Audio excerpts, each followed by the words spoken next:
So great. Okay. So we're going to start with our presentations now. So we will start with Rhonda Phillips. Just a bit of background is the town of Lumsden is being called the most sustainable small town in Saskatchewan. It began its solar investment into a community building in 2017. Then with a few projects under their belt, they tackled their large wastewater treatment facility electrification project, which went live in 2022. And I think I just understand that they won the most innovative award in the province for that project. So that was a recent accolade. Town Councillor Rhonda Phillips is on the town water, wastewater, solar planning and economic development committees, and she will relate the town's work and how solar was adopted as the right solution for their community. Okay, so should I hit share my screen now? Yes, please. Give it a shot. Is this green thing hanging down in yours, or is, oh, just a sec, I can see the arrow to collapse, but I'm sorry, you guys. Now This looks good on our end. Oh, does it? Okay. All right, sorry. I have a new computer, just installed Zoom, and I think we're ready to go now.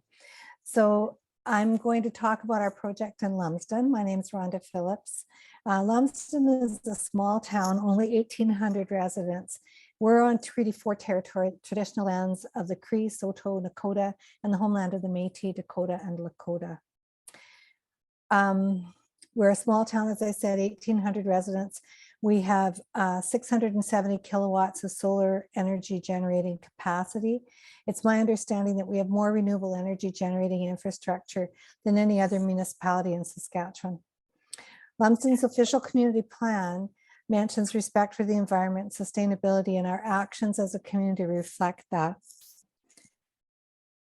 In 2017, Lumsden Town Council was approached by a solar company. They asked us to partner with them, and as a result, we installed 10 kilowatts of solar panels on the roof of River Park Center. This is a building in a park with campground and ball diamonds. This system is grid connected and net metered, providing a significant portion of the power used for that building. By 2018, we had data that showed that the grid connection system like this did save our town money, and we were ready to move ahead with other things. At that time, our sewage lagoons were, we were in the process of replacing the sewage lagoons. They were undersized for the community, and a mechanical treatment plant was chosen as the solution. This would treat water to a very high standard that could be discharged into the Qu'Appelle River and protect the aquatic ecosystem. However, we learned that the proposed plant would use a great deal of electricity, and this did not sit well with the Wastewater Treatment Committee, as we felt we were trading one environmental problem, impact on a river ecosystem, for another, emitting greenhouse gases and contributing to climate change. We began to search for an alternative and decided we should look at renewable energy options. In Saskatchewan, about 80% of the electricity is generated by burning fossil fuels, and to a large extent, coal. We found that there was a minimum size of projects when applying for the Environment and Climate Change Canada Low Carbon Economy Fund. There was other new infrastructure we could add to the application, so we scoped out a program that we called Lumsden's Sustainable Future, and a project to be applied for called Solar Power for New Infrastructure, which had 4 components: a 25.4 kilowatt system at the recycling center, 13.8 kilowatt system at the main lift station, a 5 kilowatt system at another new lift station, and the big one, our 616 kilowatt solar array with 1.2 megawatts of battery storage system that has 500 kilowatts of inverters. And this big one would provide the power for the wastewater treatment plant. We applied first under the Low Carbon Economy Fund Challenge Program and were unsuccessful, but encouraged to reapply under the Partners Program. The funding was confirmed in 2019. Low Carbon Economy Fund paid 40% of the costs, and Lumsden was responsible for 60% and any cost overruns.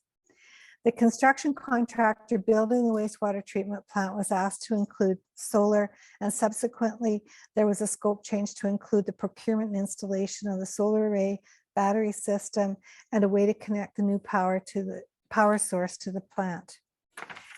The construction company chose a solar company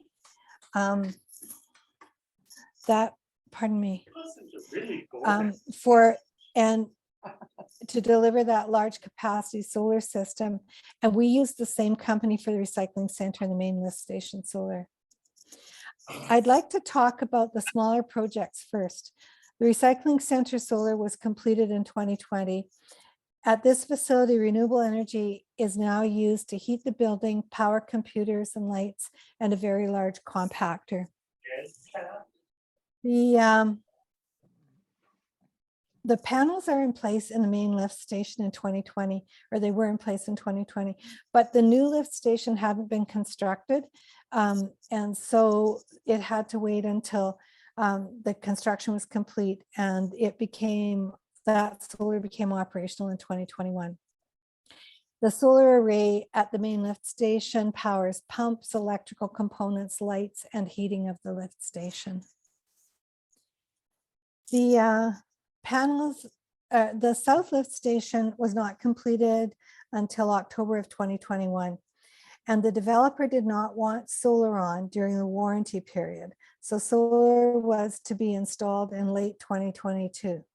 It turned out that the piles had not been put in before the ground froze, so this system is not yet installed. But the piles will go in as soon as the frost goes out of the ground this spring, and the panels are ready to be put on. Then we will have to install a bidirectional meter and have it inspected by the provincial power utility, Sask Power, after which time it will be grid connected and fully operational. These small systems are all grid connected and net metered. Any extra power generated goes onto the grid and is used by Sask Power customers. Sask Power pays us 7.5 cents for a kilowatt hour. When power is required from Sask Power, we pay 15 cents a kilowatt hour. So this is not a true net metering system. However, it should be noted that it was a true net metering system when we developed our business case for the project and applied for the grant. These systems will likely save the community about $100,000 over the lifetime of the project, which we're calling 30 years. We paid the town portion of the cost for the small systems out of reserves. We have set value of the solar power at 15 cents a kilowatt hour. Once the reserves are paid back, we will put money into a solar reserve. After about 25 years, we anticipate that some panels will need to be replaced. Money from the solar reserve will be used to purchase new panels at that time, making the installations evergreen. The solar arrays for the small systems are on land owned by the town in close proximity to the infrastructure they provide energy to. The construction and installation of the small systems was managed by town staff and myself. I'm a town councillor. The large system that powers the wastewater treatment plant was developed differently.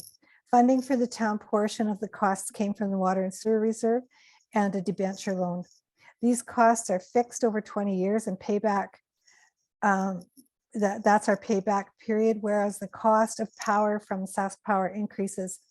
There was an 8% increase in 2022. And if we look at a year right now, it's 11 or 12% increase. And also power from Sask Power is subject to carbon tax, which also increases each year. Subsequently, the savings to the operating costs over 30 years will be about $1 million. The large system that powers the wastewater treatment plant, solar, this has four main components. Sorry, I dropped the stitch there. It has a solar array the size of about 2 football fields, then directional drilled cabling to 2 skids with batteries and inverters, cabling to the MCC room of the plant, and then an RTAC with zero export controller, which allows the delivery of solar generated electricity to the plant, calls for SAS power electricity when it's necessary, while at the same time ensuring that we have zero export onto the grid. The solar array is north of the wastewater treatment plant beside the old lagoons in the floodplain where it is flat but protected by a dike. It is a 616 kilowatt PV array on land owned by the town. No leveling was required.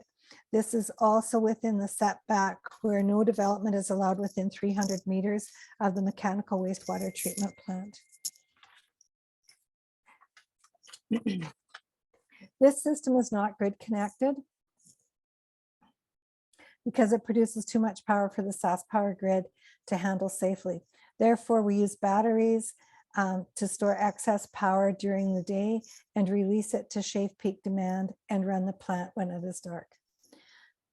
The BESS houses 1.2 megawatts of batteries and 500 kilowatts of inverters. We've been challenged with supply chain issues and the functioning of the skids. The incoming connection from the array and the design of the RTAC and zero export controller, all of this is good now, and the PV array is delivering power, some of which goes to the batteries, which power the plant when it is dark. The driving force was running our community sustainably. Economically, we will save as we generate our own power over time. Socially, we see that residents are happy. We have happy that we have solar, and we are all proud of our community. Environmentally, it makes sense to use renewable energy, reduce greenhouse gas emissions, and have a positive impact that will reduce climate change. So I'll just talk about this slide a little bit.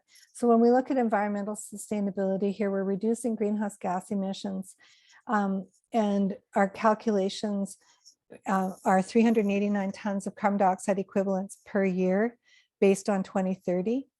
And over the life of the project, which we're calling 30 years, there's a reduction of 13,116 tons of carbon dioxide equivalents. As I said earlier, we expect this project to be evergreen and to just keep on going as we replace panels. But from the Low Carbon Economy Fund perspective, we look at it as a 30-year project. Environmentally, it uses land in the setback that couldn't be used for anything else. And renewable energy here is for a project that's addressing an aquatic ecosystem protection. From an economic perspective, the cost of the power generated by the solar remains constant, but loans, because we're paying back loans, but the cost of SAS power would increase. There's no carbon tax on solar. And once the loans are paid back, then funding will go into the solar reserve to keep the project going.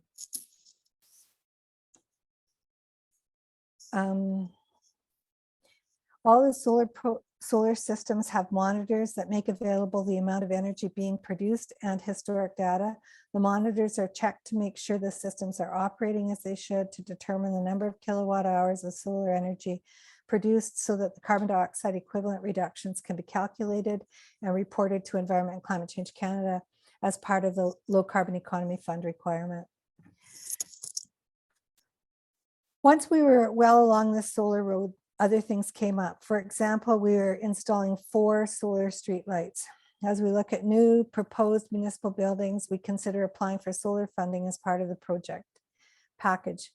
Lumsden Town Council is also discussing electrification of the town fleet.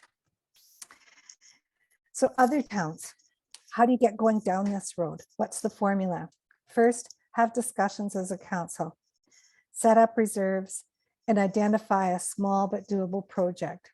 Then you need to know how much electricity is consumed by the building the solar will be generating renewable energy for, and size the solar array to produce just a little bit more. In Saskatchewan, you can grid tie a net meter up to 100 kilowatts. If you're building new infrastructure, it makes sense to apply for funding and build the solar to support it at the same time.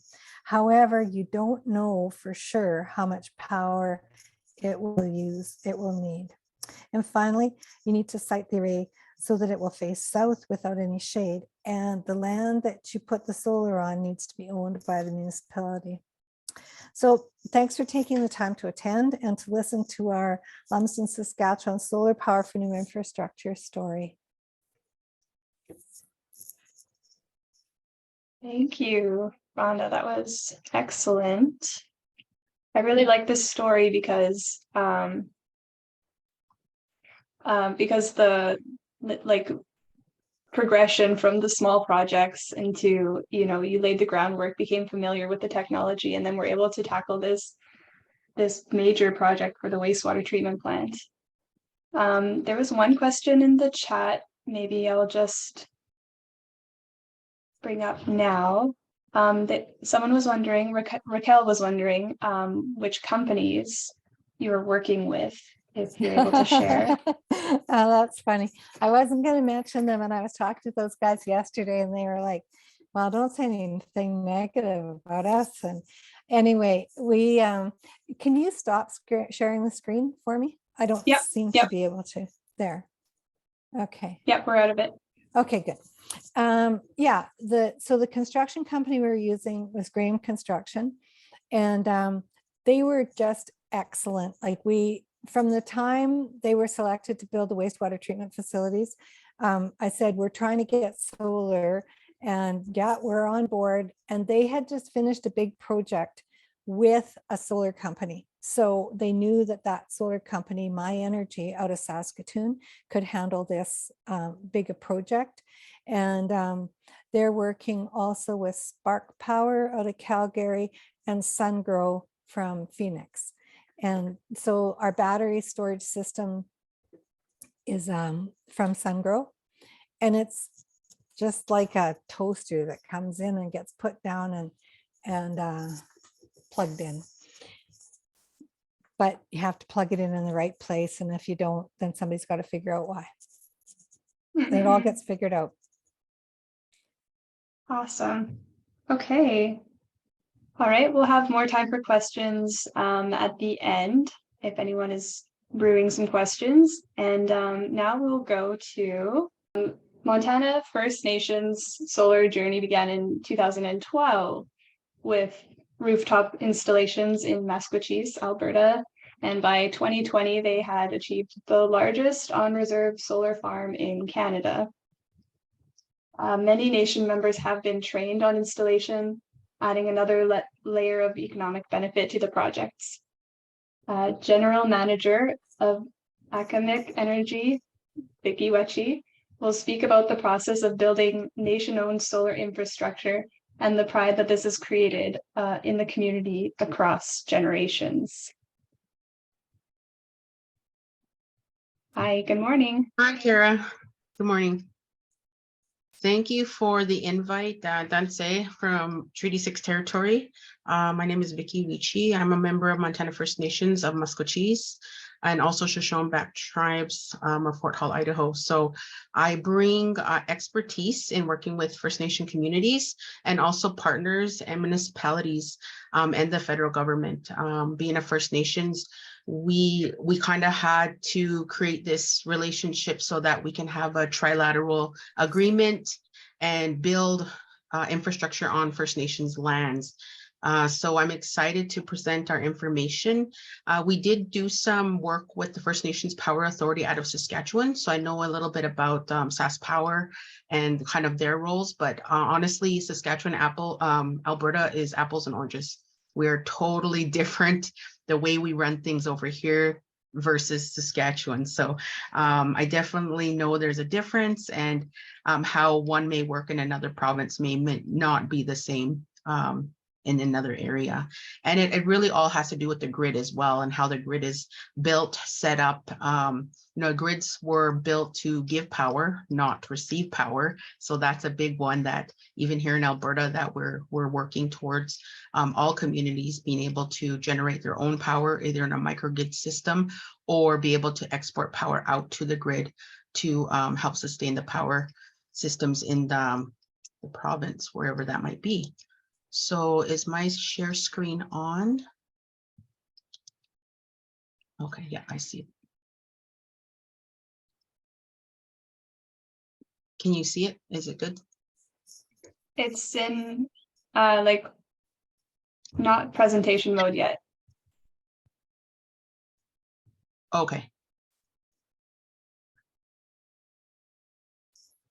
Yeah, perfect. Yeah, okay. All right, so here's our story in a nutshell. Green energy, right? And the political atmosphere a few years ago under NDP is way different than it is today. So I'm talking about a time where there was a lot of funding available, a lot of programs towards green energy, green streams that folks could use, communities, nations in Alberta. So talking about green power, working groups, utility scale, and a green future. So here in Montana, we're part of the four nations of Musqueam, and we're the smallest nation. We're 10 miles by 10 miles. Our population is around 800 on reserve, about 1,100 actual members, but due to our land, not everyone can live on the reserve. Energy and reductions in cost savings, short and long-term benefits for our nation in regards to developing infrastructure. With solar in particular, we did look at other renewable energies. Solar made sense for our community. And our story really started with our budgeting and trying to cost and save here in our community. And one of the big bills, big items on the ledger was the power bill. Our administration building here that I'm in right now is our heart of our community. We have our governance here, our human services, our healthcare is here, recreation. We just had a spring camp for the kids. So it really is the heart and pumps everything out. And back then, you know, one of the line items was we were spending about $3,500 a month on our power. So we decided to do some research and work with some groups on how to reduce our power. We did things back then, like 2014, 2015, that, you know, checking and doing a little bit of auditing. Now it's kind of like energy audits. So where are we losing our power? Where are we losing our heat? And we discovered that a lot of it was, you know, some improvements, renovations on the building itself, but it's just the usage. We're always using the building. So we had a feasibility study plan go in to put a solar array, which is a 100 kilowatt system on top, rooftop on top of the administration. Now it was quite, the cost is still pretty high in solar. Back then it was even higher. There was less products to choose from.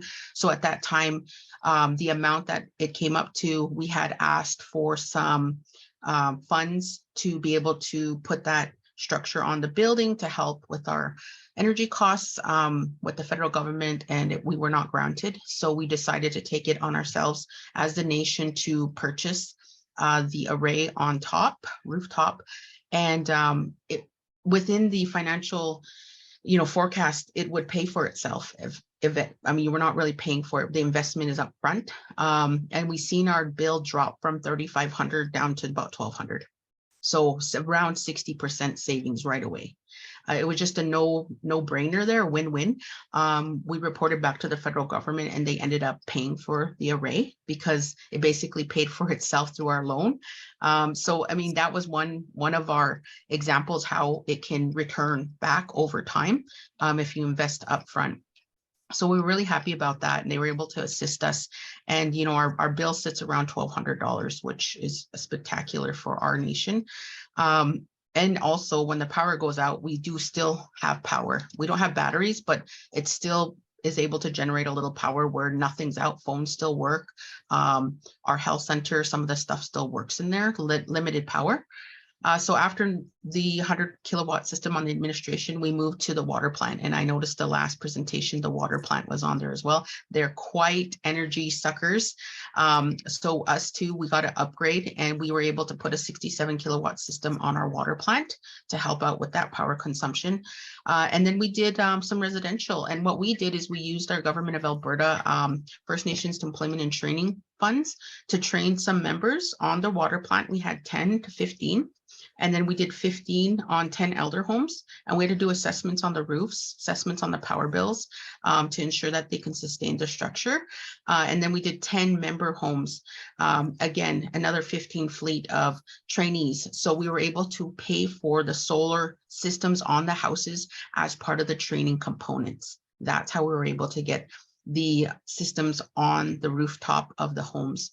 And then we moved on to another commercial installation of 123 kilowatts at our school. This was now a ground mount system. So it was not on the school roof. It was a ground mount on the east side of the school. And it had a little bit of, the landscape wasn't flat. It kind of was bumpy, hilly, I guess.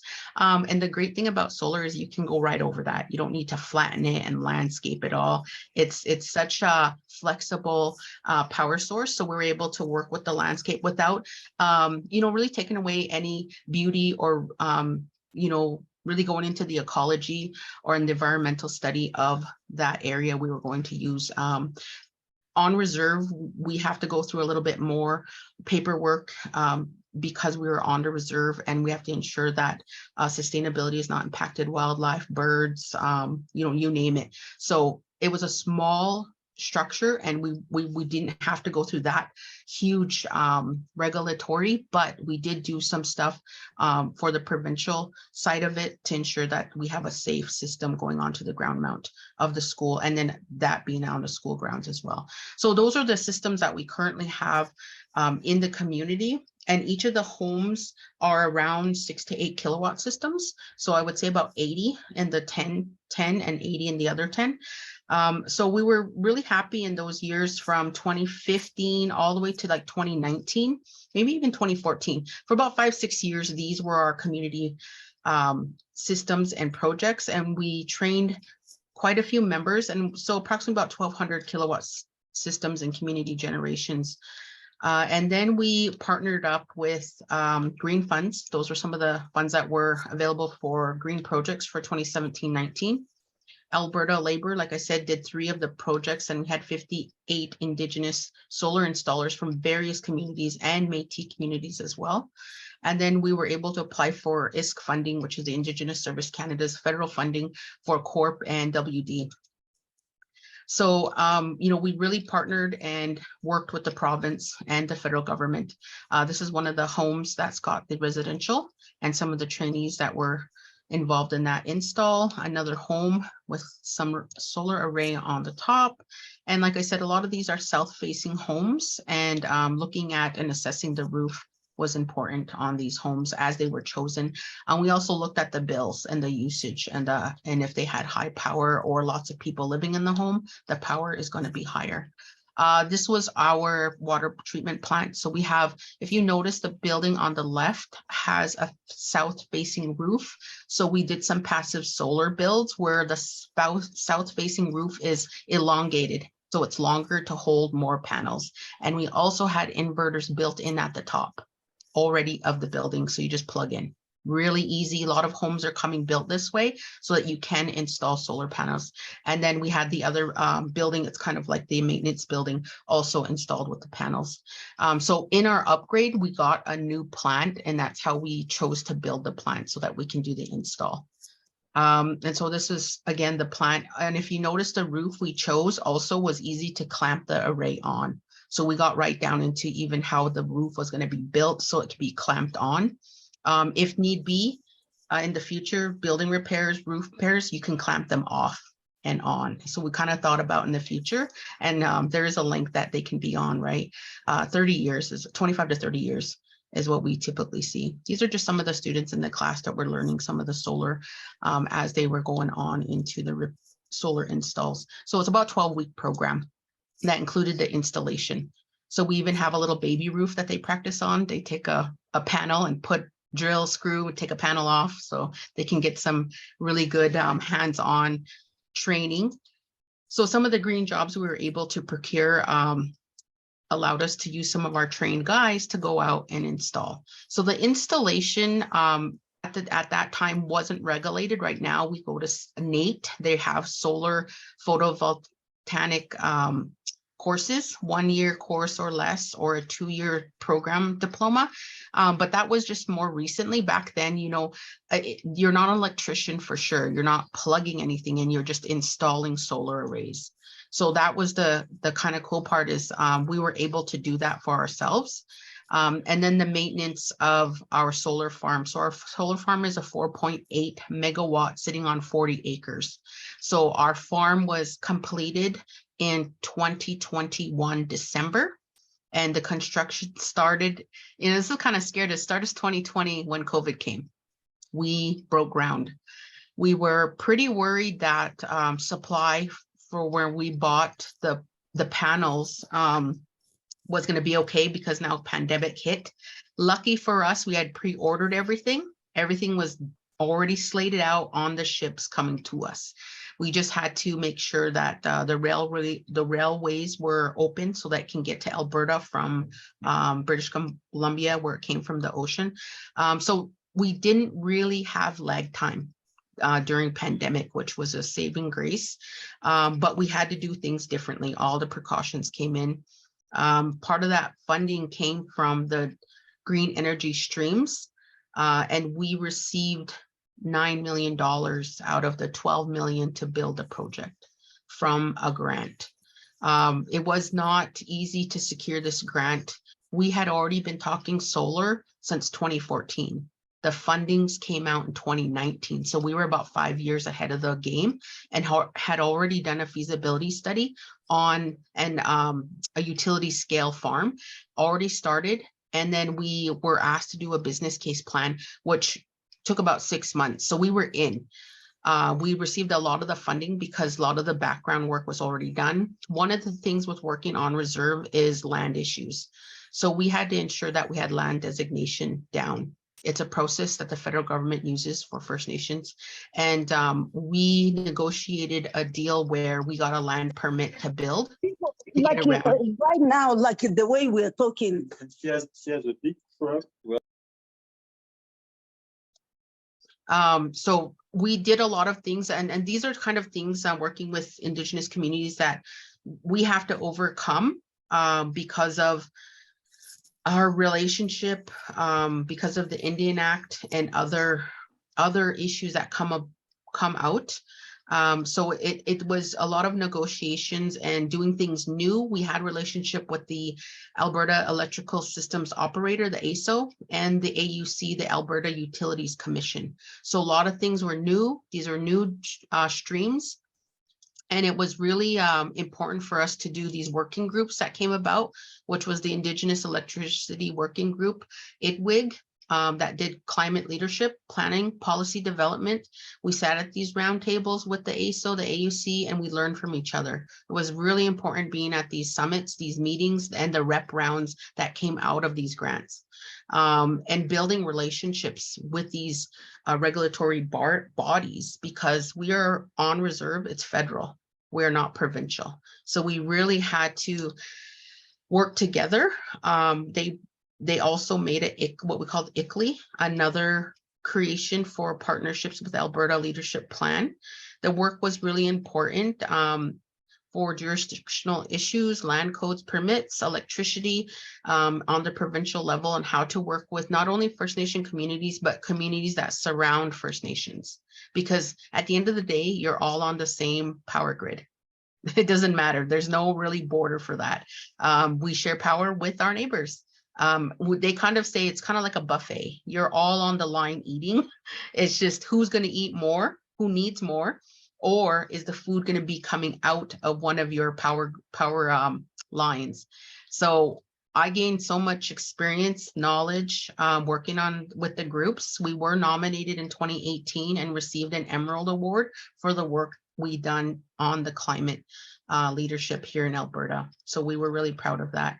And the Emerald Award is an outstanding environmental achievement on large, small scale, individual, not-for-profit, and we were community groups in Alberta. So we were really proud of all the work that First Nation communities in Alberta and Indigenous communities and provincial organizations and government working together. So at the time, we had the 25 acres designated with our land permit. We had the development of our new corporation, Agamic Energy, which was established in 2019. So in order for us to do business, we have to develop business opportunities on reserve and put it underneath that. We can't just do business. You can't just come do business with Montana First Nation. You do business with our business development. So we, again, 12 millions we received for the whole project, and 9 of that came from the government Alberta. We used our own source revenue for the rest of the dollars, and access to the grid. That was a huge one. This really has a relationship with your working utilities. So I know SAS Power, you just are dealing with them, but here you're dealing with Fortis, you're dealing with ATCO, you're dealing with whoever's in your area. So really sitting at the table and understanding your transmission lines and the studies required to bring the lines to your community if you're not doing battery operated development. So we hooked in, we sell power out. We do not use the 4.8 megawatts for our community. That is all green energy that goes out to the grid to Alberta. So we don't keep that. We have the 1200 kilowatts on our other buildings and residential, but we don't keep any of the utility scale.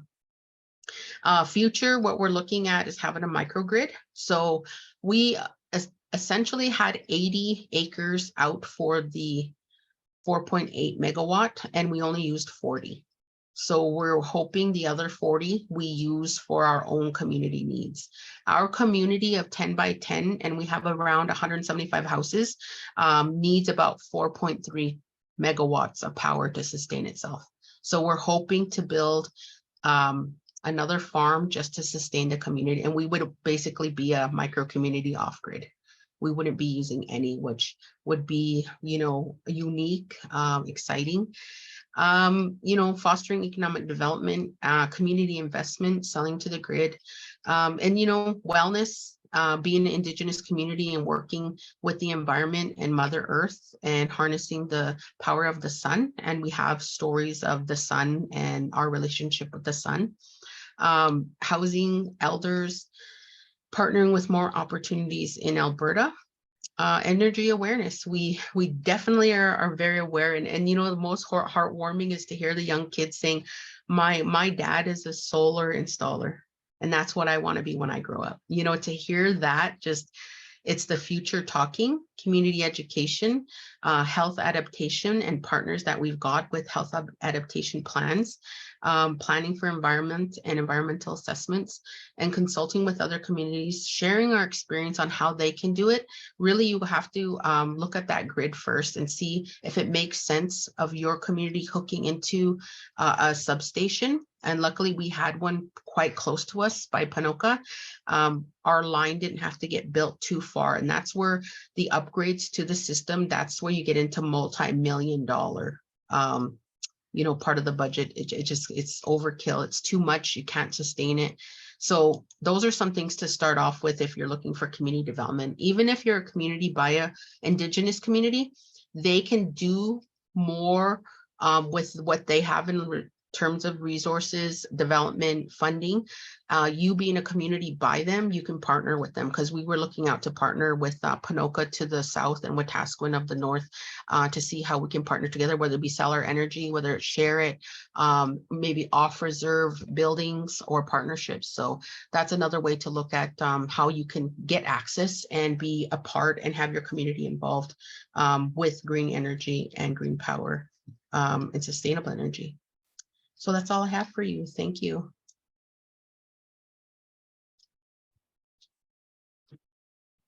Thanks, Vicki. That's such a great story, such a great example of your community building resilience for itself, and a good suggestion on looking for partnerships. Okay, so we'll just go straight through now, passing on to Dawn from the Peace Energy Co-op. Yeah. I'm just trying to find my screen now. Where? Yeah, sorry. Oh, good. we can have a question. There's a question that came in while we get that screen shared. Andrea says, thanks very much, Vicky. Could you expand more on the importance of partnerships and relationships with neighboring municipalities? Yeah, so we kind of, like I said, that grid doesn't have its own borders. It is a grid, it's going to bring you power. So if you find out who your neighboring communities are, you can talk with them to see what are their economic development plans. Have they ever considered renewable energy? Maybe you have a lake by you, maybe you have solar is great for your wind down south. For us in Alberta, probably Saskatchewan, wind is a huge one. So in your economic development plans, I would say reach out to those partnering communities that maybe you can have a talk and a suggestion with how you can work together and develop projects off reserve or / on reserve. So it's always better to work together. We've learned that. And yeah, sometimes you have to build new ways of doing things and also change policies or create new policies. So that's what I would recommend. Just get out there and change the policies. Yeah, sometimes they're old and you never thought of new things, right? Totally. It's crazy like how we're a step ahead, just going forward with your project, and the government, caught up eventually and said, okay, all right, I guess you had it figured out and we'll fund you. So We'll help you. And it seems like you almost have to do that or things aren't going to move, right? Or they'll sit stagnant. So sometimes you take the bull by the horns and create new pathways. Awesome. I see your presentation up. Thank you. Is it up? yes, perfect now. Okay. Okay, it's all working. Excellent. Okay, well, shall I begin then? Yes, please. So thanks for this opportunity to present. I'm here to tell you about Peace Energy, a renewable energy cooperative, and what we've been doing over the last few years with a special focus today on our solar projects. So first, what is Peace Energy Cooperative? Well, we were Western Canada's first renewable energy cooperative, and we were the second one in Canada, actually, incorporated in 2003, based in Dawson Creek, BC. But we're licensed to operate anywhere in Canada. We're a for-profit investment cooperative is what we're called. We have 640 plus members right now. We call them member investors. I'll explain some of that later. But we do use a share offering to our members to raise capital to invest in renewable energy projects. This is a model for cooperatives that's widely used in Europe and has proven to be very successful, and that's what we based our cooperative model on. We've also become a very experienced solar designer, supplier, and installer in Northeast BC and Northwest Alberta. Our values are very cooperative. We're very a values-driven organization. We put service to people and community before profit, but of course we've got to have profit too to keep things rolling along. And we have, of course, a very strong environmental ethic. Well, I can't talk about Peace Energy without talking about Bear Mountain Wind Park, I'm afraid. We've got to get into wind just for a moment here, very briefly, because when we formed our cooperative back in 2003, this project immediately presented itself and we immediately dove into it. This was our first big project. We were deeply involved in spearheading this project and worked on it for 7 years. We were community relations and communications mostly for this project. We brought the partners together and spearheaded the whole thing, got it rolling. But we learned a lot. And one of the things we learned was this project was extremely huge. Way beyond what we thought it was going to be, and it took on a life of its own. Alta Gas actually ended up owning it because they had the $200 million needed to build it. But the co-op still continues to receive a 25-year royalty on the facility's energy production, and we did very well financially through the project's lifetime or development time of 7 years. But it certainly taught us that, if you keep your projects within reach, or you lose control, and that's what happened. We're extremely proud of this, and we had learned a tremendous amount. So we hosted over 30 public meetings. We had to educate the public about wind power while building up our membership from a few volunteers to about 350 members at that time. in preparation for a share offering that we put out to our members to raise capital that was then invested in the project for a return on that investment. That's what an investment development cooperative does. Energy development cooperative. So, and a very high level of community engagement was critical for the success of this project. Because this was the first of its kind. This was the first one in British Columbia. So steep learning curve all around. The wind park has become a point of pride for our members, of course, and the community of Dawson Creek. It's also a significant tourist attraction. It's just a few kilometers from the city of Dawson Creek, and Tourism Dawson Creek's involved in promoting it. It's also a recreational area, which it always was, and that was one of our critical things we insisted upon, that it remain as wild as possible, and that's why we call it a park. It's a very impressive facility, very accessible, and so I hope if you're in the area, you check it out. But let's get right on to the solar here. This is the largest project that we've been involved in so far, completed. Hudson's Hope is a small community of just 1,100 people, a few hours west of Dawson Creek, into the foothills of the Rocky Mountains. We helped them apply for a federal gas tax grant. It was $1.4 million to solarize their municipal facilities to save money on electrical expenses. So just before submitting the grant application, they approached us and we performed a preliminary evaluation of the solar potential of their municipal facilities, identifying which facilities would most benefit from solar and approximately what that would cost and what would the benefit be. This gave them a rough idea of how much money to ask for and what the benefits of the solar installs would be to them. And this preliminary solar evaluation, of course, is a critical first step for any municipality thinking of a solar project. Happily, they received the grant, the federal gas tax grant, and Peace Energy Co-op won the RFP to do the final design, supply, and install. So we hired 7 local high school students to help us during the summer installation. Got them their safety tickets, put them to work, and they were great workers and had a lot of fun and learned a lot. So we installed arrays on 9 municipal facilities over that summer. Here you can see their public works building, which is net zero. Their arena, which is about 50% solar. This is their sewage treatment lagoons, 122 kilowatts. It's definitely net zero. In fact, there's extra power produced off this array, and it provides all of their street lighting as well. These are simple grid-tied systems feeding power directly into the BC Hydro grid under their net metering program. This program limits the size of a solar array that can be behind each meter to just over 100 kilowatts. But even so, this allowed us to achieve net zero on many of their facilities. This is my favorite one that we put up. This was for their beautiful, to help power their beautiful outdoor public swimming pool in Hudson's Hope.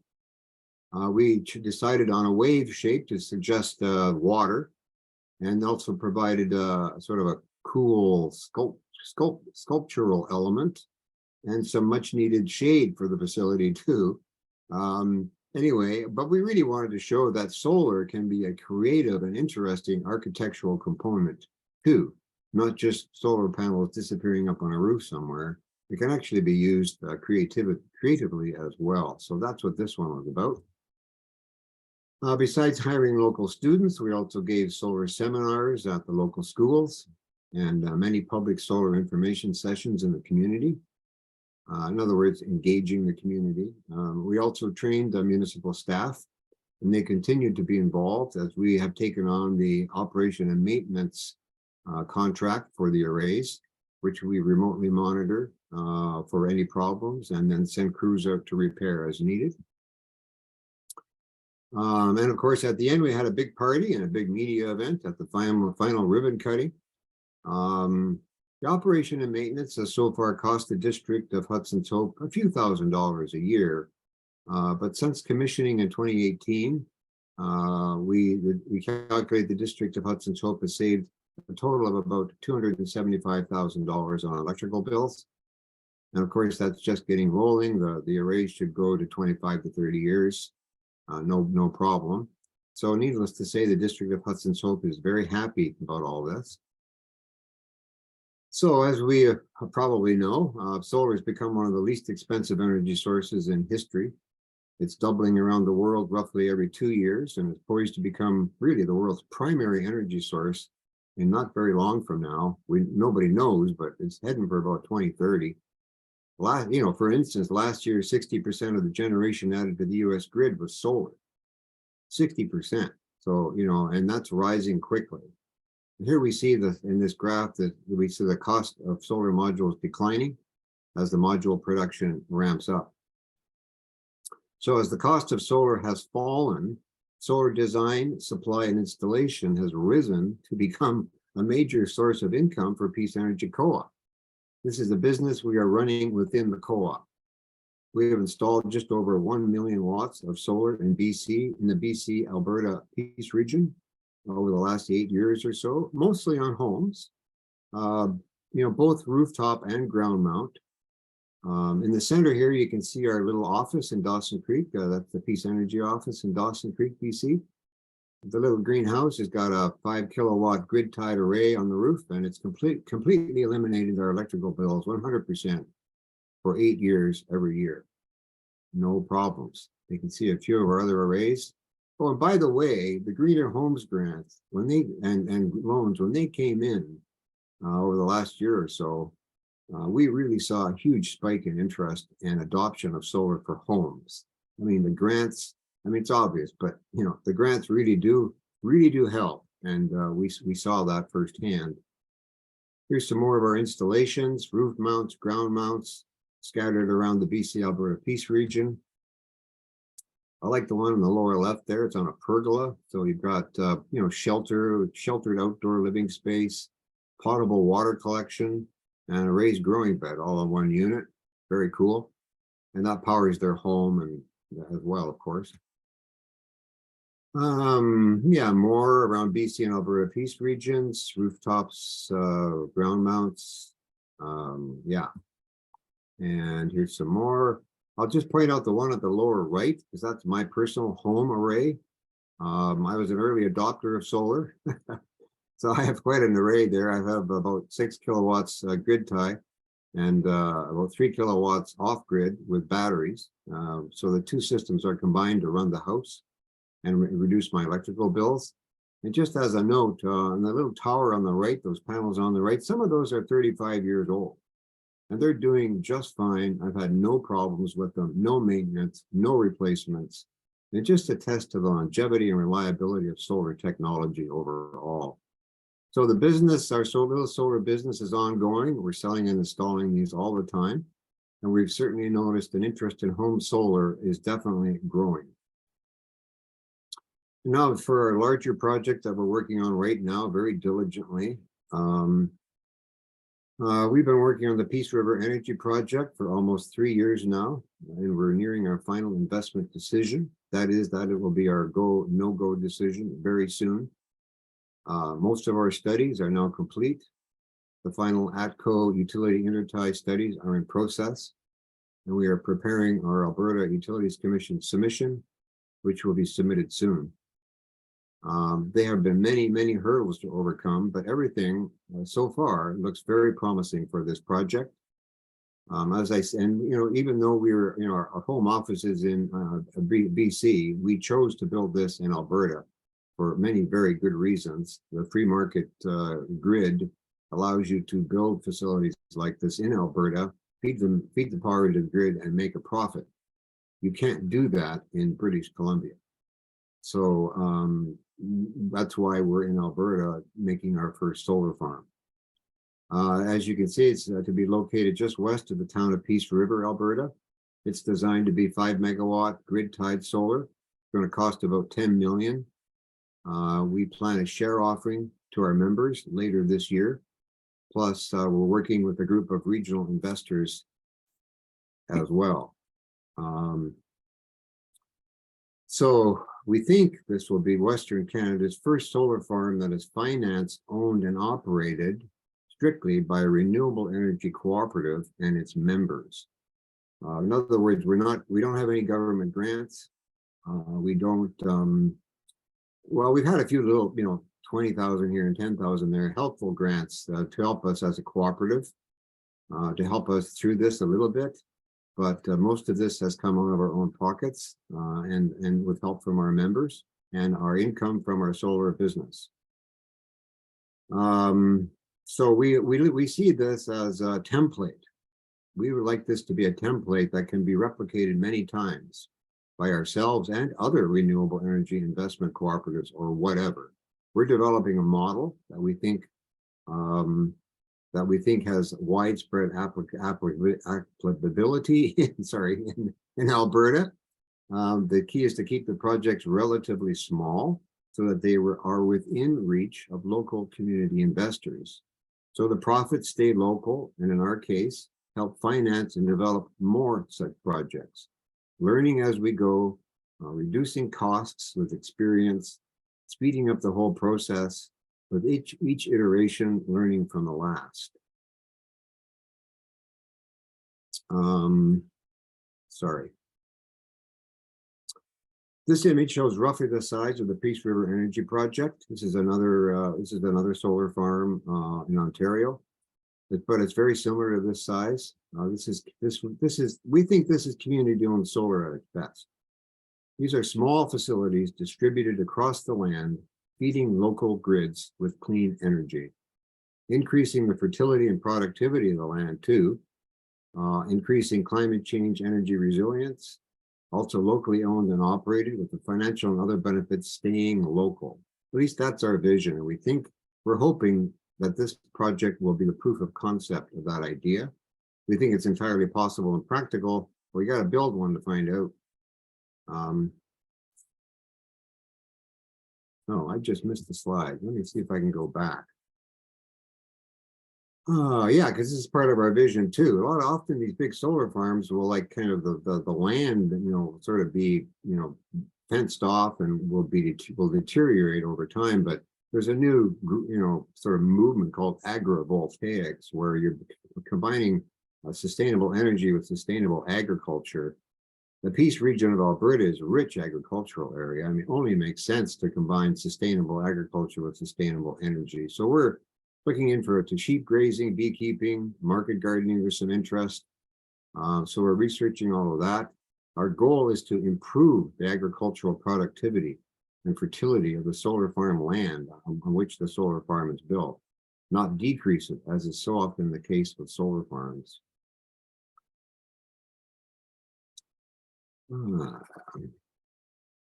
So that's my presentation. I've got a little sales pitch here, though. I'm going to invite you to become a member of our co-op. We can certainly use your support. $200 is a lifetime membership, and there's lots of other benefits that come with it, which you can find out by looking on our website, peaceenergy.ca. But the idea is to build membership. We're a membership-driven cooperative. The more members we have, the more capital we can raise through share offerings to our members for this project and for others. So right now we've got 640 members. We're in a campaign right now to bring that up to 1,000 before we go to the Peace River Energy Project share offering, which we hope will happen later this year. So that's my presentation. Here's our contact information. Check us out at peaceenergy.ca, and hope to hear from you. So if you have any questions, here I sit. Thank you. Thank you. And Vicki just noted that they also have sheep in their solar Excellent. installation. Excellent. Yeah, it's great how it can not disturb too much. You can incorporate those agricultural or not disturbing the natural ecology of the area and still have this installation. Exactly. So if anyone has questions now, we'll look to the chat. You can put them in there, or you can raise your hand and you can ask the question yourself if you like.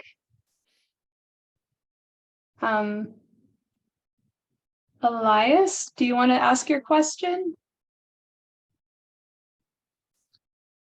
Yes, I wrote on the chat box. Do you hear me? Yeah. Do you want to ask Yes, your I have question? already written on the text chat box. I just wanted to know if you are considering energy storage, community scale energy storage, in the case that you want to switch to 100% renewable energy. I mean, in the long term. Sorry, who is that question for? For Peace Energy Cooperative. Oh, Because from your presentation, I have seen that your project is for power generation connected to the grid. So I was wondering if you are considering any large scale or community scale energy storage in the future. yes, we certainly are. We're leaving space for storage. And we're talking to several companies interested in working with us for storage. It's certainly a very important component of what we're looking at. But, you know, as a small group of employees and a few volunteers, just getting the solar farm built right now is actually quite enough. So Yeah. we're planning, so as I say, we've left a space for that and we're planning to add it. And that might be the year after it's built. But we're going to do the solar farm first, get it operational, get it connected to the grid. As I say, this has been a 3-year project. I think we can do it much faster the second time, now that we've learned so much. And we would anticipate that storage will be a standard feature of future iterations of this concept. Yes. Okay, thanks. Rhonda, I wonder if you can weigh in there, because the water treatment plant, it is using batteries, right? How has that gone? Any hiccups or? Yeah, they have to be. Yeah. There have been hiccups, but they've been worked out now. And it really, you know, silly little design things that just didn't get attached properly and stuff like that. Those things are going to happen. Problem with battery storage is that in the winter time, you're only producing so much power. You know, I could maybe in the month of December or January, it's 2% of your annual power. So to go into the batteries and come back out of the batteries, that's kind of tough to do. It is working for the wastewater treatment plant. But if you can connect to the grid and use the grid as your battery, that then you're basically putting on in June, July, and August, and you're taking off in November, December, January of the grid. So your balance is different. Yeah, but we with our system, it's too big to be grid connected, so we're using batteries, and it's working fine. Yeah, I'll just add about batteries. There's certainly an advantage if you're selling into the grid, in the sense that for solar, in the sense that in the free market grid of Alberta, right, the actual price that you get paid for your power varies, I believe, every 60 seconds or something like that. It's whatever the price is that's being offered at that moment is what you get across the province. So it makes a lot of sense for a solar farm to have a whole bunch of storage, because you can store it when the price is low, and then sell it into the grid out of the battery bank when the price is high. And it's certainly there's a profit margin there that's definitely available. But it's another whole thing you've got to add into the whole system. There's no question. It's big. And it's a lot more money, etc. We're hoping for help from the government. You know, the new budget came down. Looks like there's some financial assistance for profit renewable energy. So we're hoping for some of that. But right now we're funding this whole thing on our own and through our members and a small group of dedicated investors. Thank you.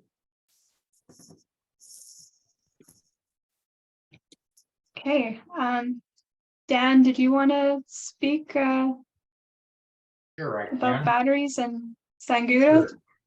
Sure, Donald, I was curious to know, you talked about most of these are on grid. I'm just wondering as a percentage, or have you installed many total off grid systems? Only a handful. But we've done some, yeah. You know, I lived off grid myself for 20 years with batteries and solar. But, you know, grid tie is so quick and easy. As soon as you go off grid, the battery systems mostly and all, you know, are expensive. As soon as you go off grid, the price of solar just kind of doubles or triples right away. And we find a lot of people are quite naive about that. Also, the maintenance required. And up here in the north, often a generator is still needed, even if you have an oversized solar array. For a month or so in the peak of winter, you're going to need a generator often to charge up those batteries. So a lot of people seem pretty naive about what they can and cannot run. So there's a steep educational curve with off-grid. We've had good luck. We've installed some good ones. But mostly we just like to go a simple grid tie and just keep it simple, and the payback's fast. There's good grants for this now. So off grid, I would say as a percentage, we're doing about 98% grid tie and 2% off grid. Okay, thank you. And another question too, we have a big arena in Sangudo, and it's a kind of a rounded roof. I've had a dream of having solar system on that to provide the power for the arena. Would you consider working on a project like that if we can get some people together? Oh, definitely. Yeah, we're talking to many municipalities. I didn't really get into that too much. It's another whole topic, but yeah, arenas. It certainly makes a lot of sense. The price for and longevity of these arrays is so good now, and the warranties are 25 years on the panels, etc. The technology is very mature. It's certainly worth looking at. There are more grants coming down the line from municipalities. And, you know, even Peace Energy, we're looking at a couple of such arrays that we might even partner with the municipality, where maybe they can get 70% grant and are worried about the other 30%. It's possible that Peace Energy can step in, provide the other 30% and make a small return on that investment. That's what we do. We are a renewable energy investment cooperative. We develop projects for return on our investment that then we give to our members and then use to develop more projects. So we're looking at that very closely with other municipalities that might need a little help. But even if you're going to do it on your own and you can get 100% grant like Hudson's Hope did, well, sure, we'd love to bid on the project too and maybe help you out with the grant application too or something like that. So we're very, very much open for that kind of project. Yes. Thank you. Maybe our Sangudo Opportunity Development Co-op could become a member of your co-op. We're getting a lot of interest from other cooperatives. Actually, we're having meetings of cooperatives, and I think that's the way it's going to go with energy co-ops. We're going to find, as happened in Europe, where there are groups of energy co-ops that get together and form umbrella organizations, share resources, order equipment together. It's a huge win-win if you can start to do that. And we're working on that with a bunch of other cooperatives, a couple in BC, one in the Yukon, and a couple in Alberta who are very interested in partnering with us and maybe joining our co-op. So yeah, we're very interested in learning more about what you've got happening there.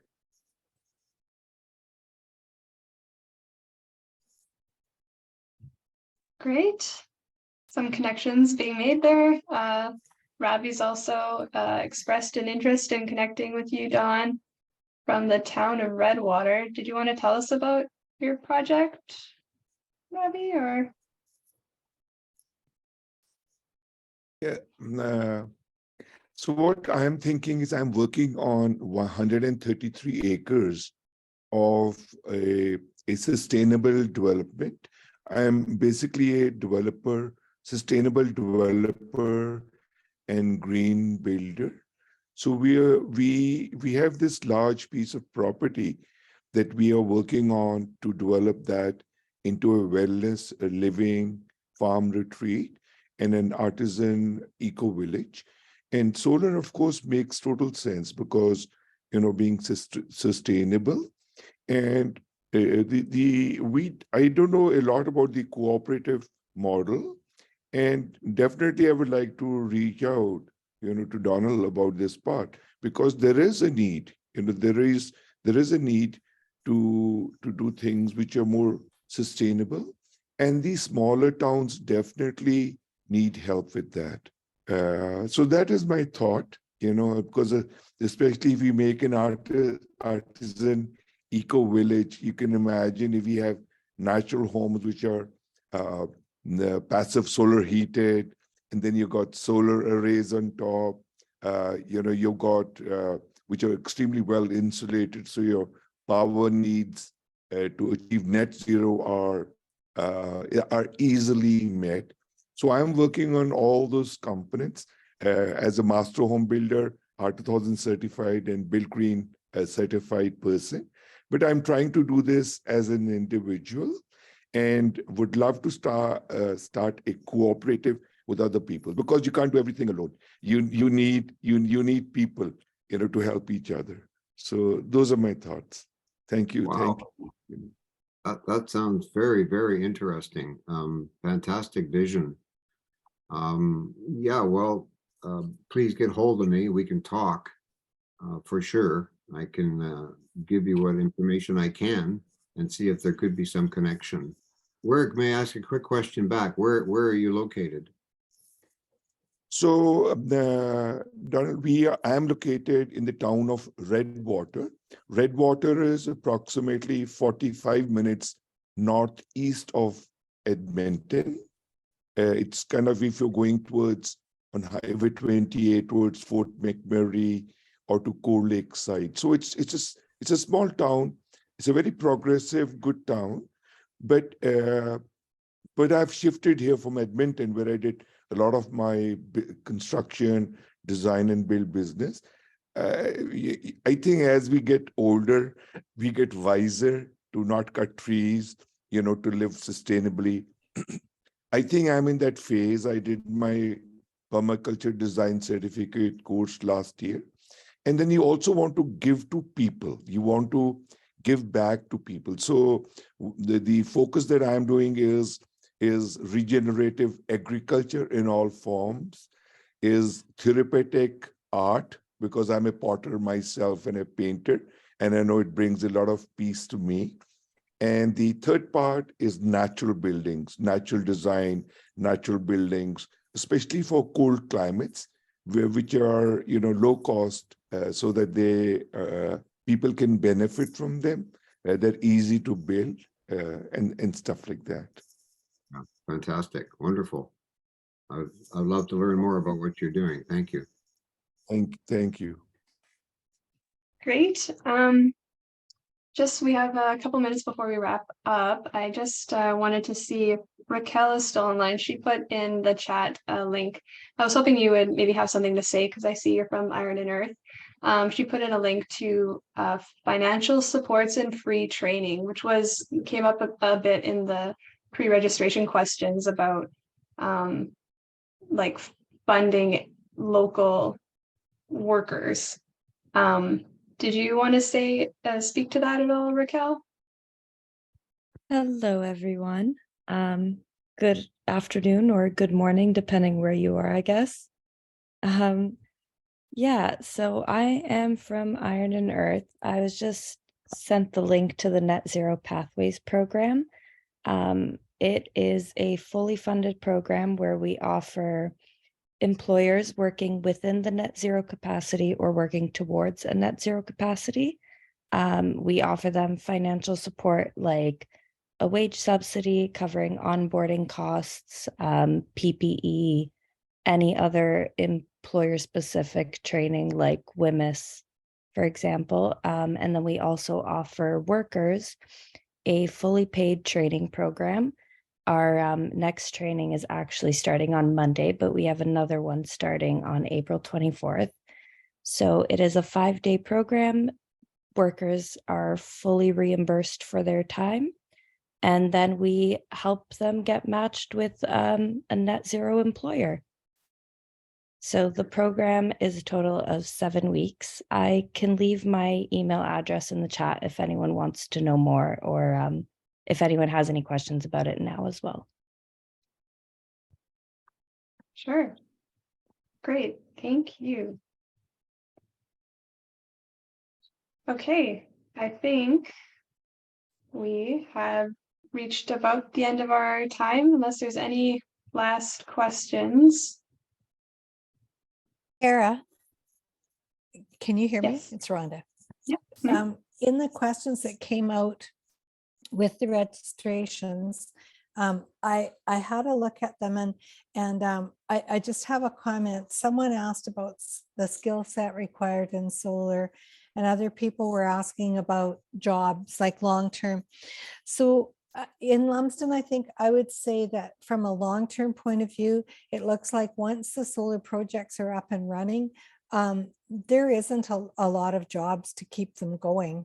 There doesn't seem to be a lot of maintenance, and it's windy here. The snow gets cleared off. We really haven't had a lot of times where Public Works has had to go out and take snow off of the panels. But in terms of jobs and careers that relate, there's the construction and putting in piles and putting the racking on, and, roof mounts and those kinds of things. But it seems to me with our big project, that's a small component. There's also electricians that are specifically for solar, getting things hooked up. We use a lot of electrical engineers. We have, SunGrow, Spark Power from Alberta, and My Energy all have electrical engineers that are working together to get this program going. Electrical engineers design the connections between your solar and your big infrastructure, like our wastewater treatment plant. And then everything runs sort of from an HMI level where it just runs, and stuff is delivered to computers, through the web. And so there's a lot of computer programming that is involved to have the system running on its own, to have the battery power come in when you want it, to restore to the batteries when you want it. All those little decisions are being made by computers, or, so as I've worked through this project, I had a career as a senior science teacher, and I recognize that I don't think we ever talked about these jobs. And these are, some of the people that I've had the opportunity to work with here have been extremely intelligent people. They're very well trained. They're just, that's where the jobs are. I'll just add that the other jobs that are, necessary, like we're looking for somebody right now at Peace Energy Co-op. We need a solar designer, sales, like it's a sort of a person who talks to the public and also designs custom solar power systems on all scales, whether it's municipalities or individual homeowners. We've got one full-time guy who's so overworked right now, it's crazy, and we need another one. So, and it's a little hard to find that kind of person with the requisite education. So in the past, we've had to train our own people at our own expense, both electricians and designers. But anyway, we're looking, and I think there's a lot of opportunity in solar, not so much maintenance of the arrays. That's just electrical, pretty simple electrical stuff, but all the other stuff, design and public engagement, and the kind of things that I do, like public speaking and marketing, and it's all part of solar, the rising, expanding solar industry. So yeah, just a comment there that we're desperately trying to find somebody and having quite a bit of quite a bit of trouble. And that's a person, as I say, that's kind of design and with the human skills to talk to clients and municipalities and that kind of thing. So there's a need, there's a definite need there and a shortage. And I think on my end here, it just depends on the phase, right? So solar's very much seasonal, we say. You're going to install usually spring, summer, maybe fall. Winter not so good. Ground's kind of frozen, or the rays, you know, it's so if you're it's a very seasonal work. And I agree with Donald that the other part of it, marketing, solar design, you can get training in it. It's not necessarily engineer training. We've looked at SAIT and NATE. They're programming and creating new training modules and certificates and diplomas, but it's new. It's fairly new, and also regulation, right? So for our farm, our ratio is 2 to 1. So we need 1 master electrician always and 2 just regular electricians. And due to regulatories, there's checks that have to be done periodically. There's, you know, they do exercises on if a power system goes down, what happens, and you're always checking. So maintenance wise, they're right. You know, there's not a whole lot, but that's electrician work. That's all that is. So, but definitely, if you want to be more involved, I think the marketing, the relationship building, the promotion, it is a small area. Like I'm pretty much, I get called a lot to different functions and to do presentations, but I don't see a lot more people doing it. So we need more out there to be knowledgeable, share, partner, and really understand grids, understand governments, understand grants, kind of have to be a jack of all trades a little bit to get into this area and have a passion. You really got to have a passion for the environment, and to be sustainable. So if you have those things, it's a good area. I love it. I love this area. You know, you don't have to tell me twice, but that's very true. Very, very well put. And I'm on the same wavelength as you are. It's a fascinating field to be in, and it's growing rapidly, and it's amazing technology that we desperately need. So here we go. Okay, great. I think we'll wrap it up with the here we go. And thanks so much, everyone. That was great, super interesting, and it's recorded. We'll send the link out to everyone in a day or two. So thank you, Vicky. Thank you, Rhonda. Thank you, Dawn. Thank you, Kaden. Thank you, everybody. You're Good certainly luck. welcome. Thank you very much. Well done. Thank you. You're right. welcome. Yes, nice to meet you all. Agreed. Thanks, Deanna. So